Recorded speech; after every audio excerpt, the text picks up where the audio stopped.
La question, maintenant qu'on a discuté de savoir si on était libre ou déterminé, si on pouvait finalement se définir nous-mêmes par nos actes, eh ben, c'est quoi le bien? Parce que c'est bien de savoir qu'on peut le faire, mais comment est-ce qu'on sait ce que c'est?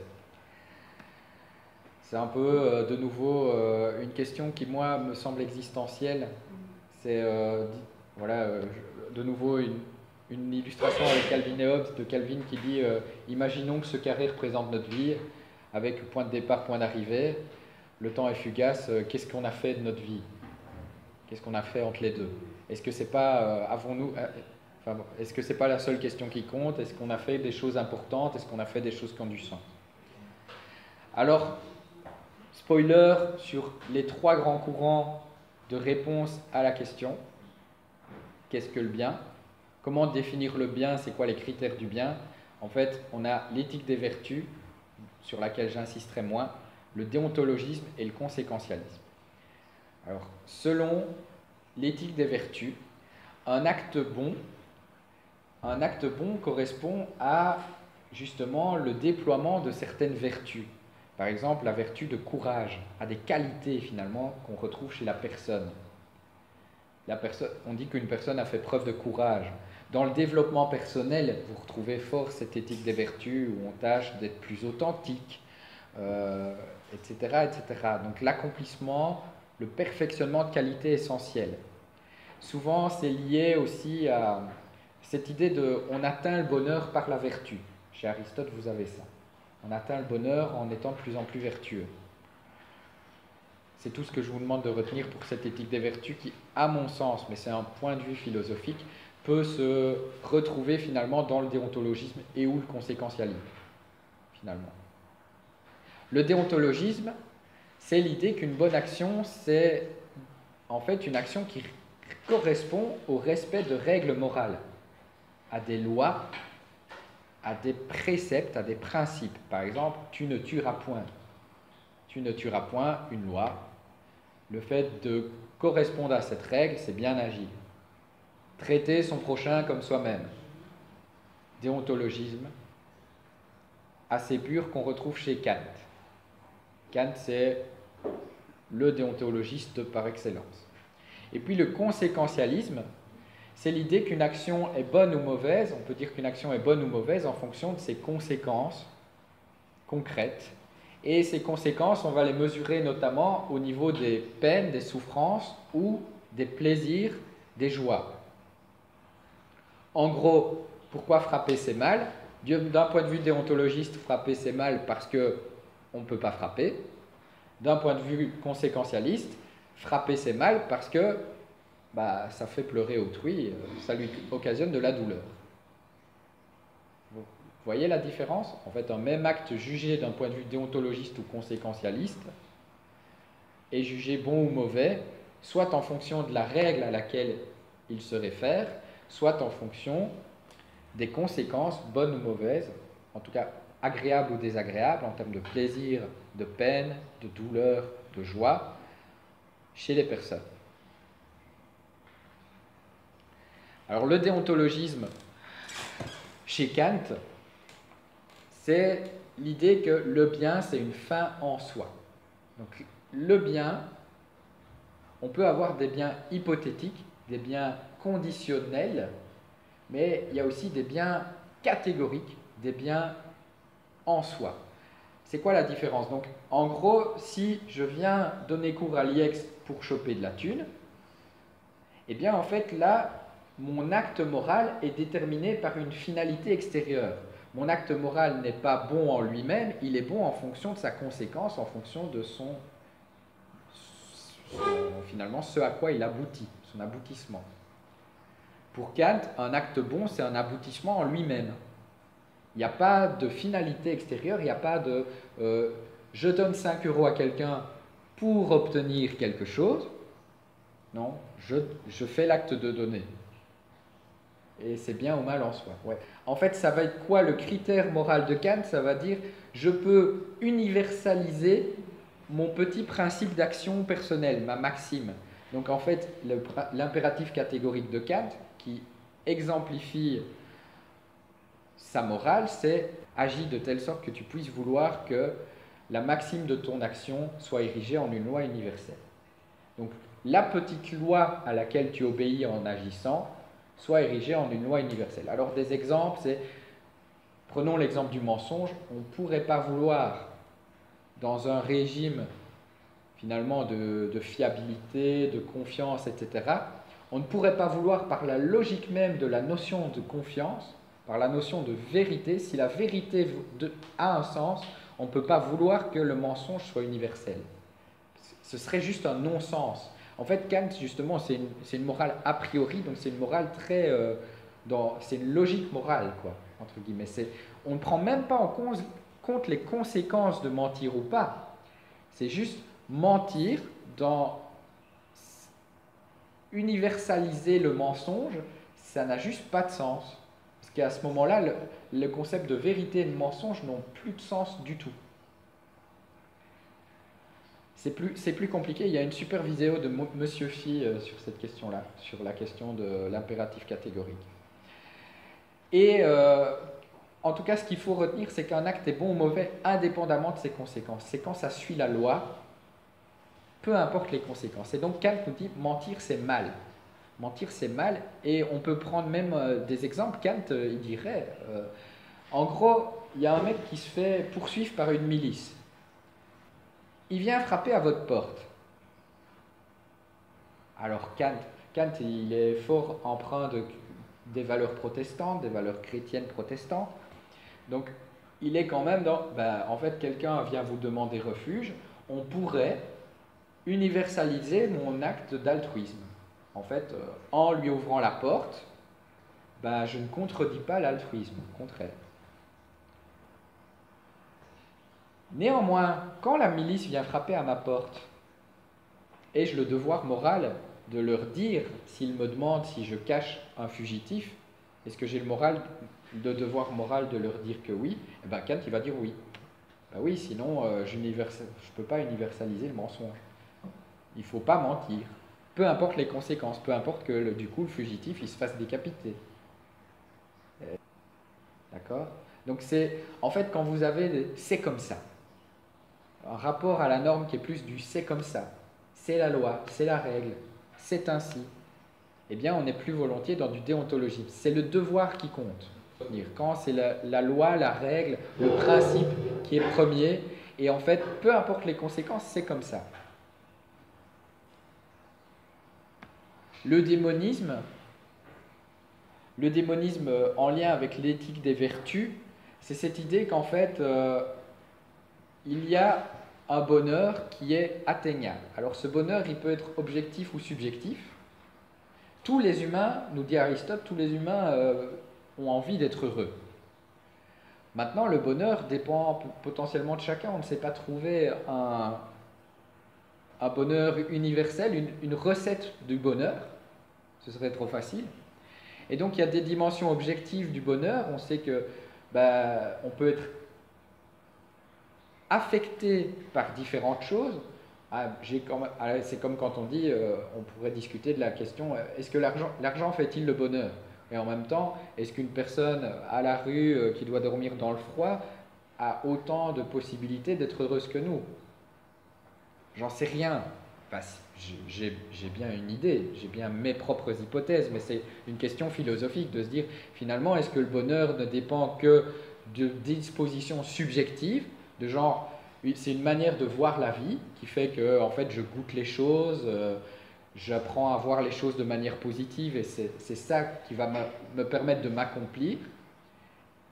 Ou bien est-ce que c'est aussi des caractéristiques objectives extérieures qui font qu'il y a des gens qui sont plus heureux que d'autres? En tout cas, l'idée de cette éthique des vertus, c'est de dire que justement, en se développant soi-même, en cherchant en nous-mêmes les réponses, eh bien, nous allons faire des pas vers le bonheur. En fait, en nous développant tel que nous pourrions l'être, en accomplissant les meilleures versions de nous-mêmes, eh bien, c'est ça aussi qui va nous donner du bonheur. C'est un peu les idées qu'on retrouve dans le développement personnel. Et quand on met en avant non pas tant des lois ou des conséquences de nos actes, mais les qualités de la personne, le courage, l'authenticité. Et puis le troisième courant de pensée, c'est tout ce qui est le conséquentialisme. Et il y a plusieurs exemples du conséquentialisme, notamment l'hédonisme. L'hédonisme, c'est le courant de pensée qui met l'accent sur les plaisirs et l'absence de souffrance. Et souvent, quand on parle des gens qui sont épicuriens, une des représentations, c'est de se dire épicurien, donc ça veut dire qu'il recherche le plaisir de manière... Donc, il va coucher à droite à gauche, il mange à s'en faire péter la panse, etc. En fait, être épicurien, c'est plus volontiers jouir des plaisirs de la vie tels qu'ils se donnent à nous. C'est pas chercher le plaisir à tout prix, mais c'est pouvoir goûter les choses. En fait, les Grecs, à l'époque, c'était plutôt des gens modérés, en fait. En tout cas, Aristippe et Épicure. Épicure, c'était plutôt, à la limite, non pas une recherche des substances et des expériences à tout prix, mais aussi dans un rapport à la vie qui était plutôt de goûter l'instant, quoi. D'accord ? Et donc, le plaisir, c'est pouvoir goûter les choses simples même, quoi. Je vais me balader, je regarde un paysage, le plaisir de la contemplation, il est très présent chez les Grecs de l'époque. Voilà. Donc, on a des courants similaires dans l'ataraxie, justement. Oui, l'ataraxie, en fait, c'est l'idée que c'est de se mettre à distance des troubles du quotidien, des troubles de la vie. Et donc, c'est plus une disposition d'esprit de, finalement, en fait, quelles que soient les choses qui m'arrivent, qu'elles soient positives ou négatives, en fait, je prends une forme de distance qui fait que, en fait, ça ne me cause pas de la souffrance. L'ascétisme, on retrouve ça au début du bouddhisme. Donc, si vous avez vu le film, c'est Little Buddha, je crois, avec Keanu Reeves. Ah, voyez-le, c'est une bonne introduction au bouddhisme. En fait, ça retrace la vie de Bouddha, notamment, et ça montre un peu la succession entre les Dalai Lama, quoi, en gros.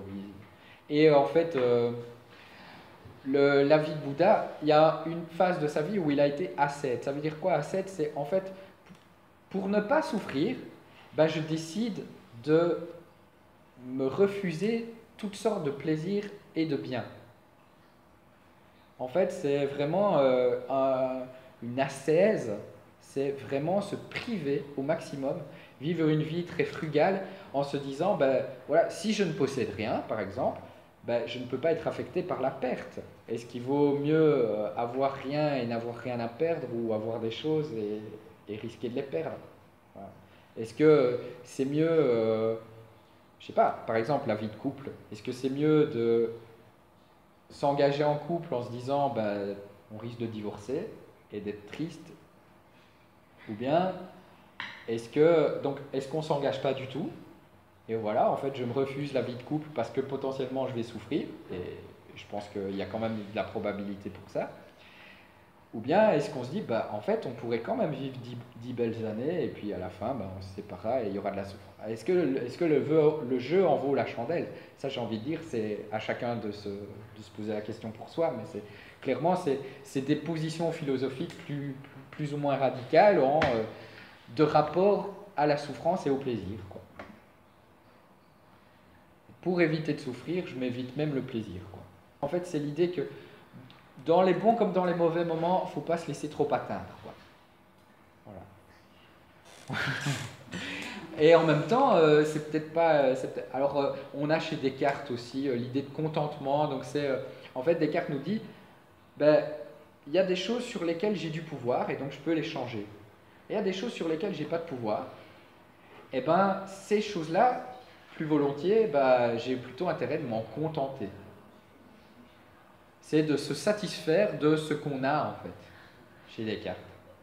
Ou même dans Fight Club, vous avez ça, c'est en fait le mec, il choisit de toucher le fond, il choisit de se démunir, de se dépouiller de tous ses biens pour arrêter de souffrir de l'existence matérielle. Voilà. C'est typiquement il se met dans une forme d'ascétisme. L'utilitarisme, en fait, c'est l'idée de plaisir, de joie, de recherche de la joie et des plaisirs maximisés à l'échelle collective. En gros, c'est au niveau social. En gros, ce qui est bien, c'est d'avoir un système qui nous permet de maximiser les joies du plus grand nombre et de minimiser les peines du plus grand nombre. Et donc, une bonne décision morale sera une décision qui permet au plus grand nombre de personnes d'avoir de la joie et au plus petit nombre de personnes d'avoir de la souffrance. Alors, on peut se demander, quand il y a des logiques utilitaristes qui sont utilisées pour justifier, genre, c'est quand même bien d'aller bombarder la gueule à certains talibans, comme ça, il n'y a pas un plus grand mal qui est causé à la société. C'est typiquement une logique utilitariste, une guerre préventive. En fait, non, c'est bien, parce que en faisant de la souffrance sur la gueule des méchants, on prévient de la souffrance, une plus grande souffrance sur la gueule des gentils. C'est un peu l'argument, quoi. Il y a peut-être des armes de destruction massive en Irak. Attendez, s'ils ont des guerres nucléaires, on peut quand même leur balancer 2-3 bombes. Et l'utilitarisme, on pourrait se dire, ouais, en fait, finalement, prendre en compte les conséquences de nos actes pour agir, c'est bien. Mais effectivement, alors d'une part, quand c'est du mensonge et que c'est instrumentalisé, ça pose gros problème. Mais même, on pourrait se demander dans quelle mesure, c'est des expériences de pensée aussi, dans quelle mesure c'est vraiment bien de se dire, je débranche une personne qui est en coma artificiel pour sauver 2 autres personnes qui viennent d'arriver, quoi. Est-ce que moi je serais capable de le faire? Je ne suis pas sûr, en tout cas. Mais en tout cas, ça vient me titiller ma morale, quoi. Typiquement, en fait, j'ai écrit un article en début d'année et donc là, j'avais fait justement des sondages conséquentialistes. Alors, à la base, je pensais parler plus du port d'armes. Et puis finalement, en fait, l'idée, c'était... Ce qui était intéressant, ce qui m'intéressait, c'était non seulement ce que les gens répondaient au sondage, mais ça n'a aucune valeur scientifique ou quoi que ce soit, c'était plus un prétexte pour discuter. Et ce qui m'intéressait, c'était quelle justification ils donnaient à leur choix. Et du genre, quand il s'agit d'envoyer un drone chirurgical qui ne va pas faire souffrir une personne, qu'ils le demandent, ou bien une personne qui oblige, ou bien, enfin voilà, donc il y avait différentes variantes. Et en gros, la question du suicide et de l'euthanasie, suicide assisté en l'occurrence ici, ont été abordées. Et il a été question de voir, mais ok, qu'est-ce qui fait que c'est un suicide, qu'est-ce qui fait que c'est une euthanasie, qu'est-ce qui fait que c'est moralement bien ou pas, et qu'est-ce qui fait qu'on peut décider ou pas à la place de la personne, quoi. Donc c'était terriblement riche, je trouve. Quand même Alors l'exemple du train, je vous ai dit, c'est un exemple bien connu en philo morale, mais en même temps, il y a plein d'autres variantes de cette expérience qui sont plus concrètes aussi, qui vraiment interrogent des questions de la vie quotidienne. Ne serait-ce que, voilà, vous avez un pilote d'avion